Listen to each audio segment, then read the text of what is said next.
এখানে আজকে দেখে ভালো লাগতেছে যে ভাটারা অঞ্চলের সর্বস্তরের সকল জনসাধারণকে, যারা আসলে আন্দোলনের সময় আমাদেরকে আপনাদের সর্বোচ্চটুকু দিয়ে সাপোর্ট করেছেন। আসলে আপনাদের এই সাপোর্টটুকু আমরা যদি না পেতাম, তাহলে মনে হয় না আমরা এই খুনি ফ্যাসিস্ট হাসিনাকে বাংলাদেশ থেকে বিতরণ করতে পারতাম।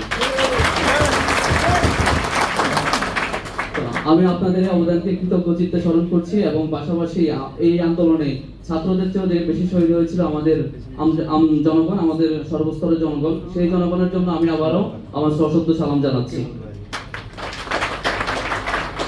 আমরা যে স্বপ্ন নিয়ে নতুন বাংলাদেশ গঠন করেছি, যে স্বপ্ন নিয়ে নতুন বাংলাদেশের রাস্তা তৈরি করতে এই যুদ্ধে নেমেছি, সেই হিসাবে আমরা আপনাদের সকল জনসাধারণের কাছে সর্বাত্মক আহ্বান জানাবো।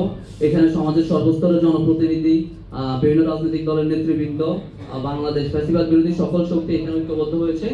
এই জনগণের কাছে আমাদের প্রত্যাশা থাকবে, রাজনৈতিক নেতৃবৃন্দের কাছে আমাদের ছাত্র সমাজের প্রত্যাশা থাকবে, আমরা আসলে গত 17 বছর যে জুলুম নির্যাতনের শিকার হয়েছি, তার কোনো পুনরাবৃত্তি আমরা দেখতে চাই না।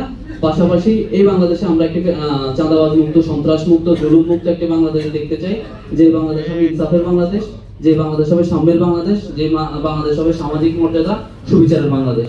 সবাইকে ধন্যবাদ।